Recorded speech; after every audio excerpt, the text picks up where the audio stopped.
Te vas a callar ya, hijo de puta. Vete a Valencia. Mira a ver lo que haces con él.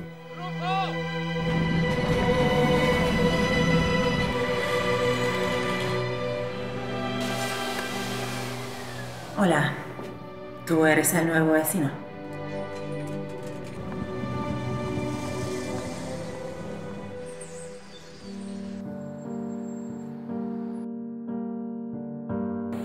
¿Quieres entrar a tomar un té? ¿Té? Está buenísimo. Me alegro.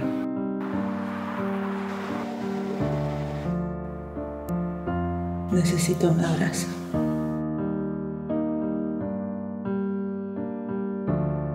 Mira, Pascual, no voy a andar con rodeos. ¿Viste problema con ella? Mira que hay que tener cuidado. Donde si tú no eres el más arrecho no te respetan.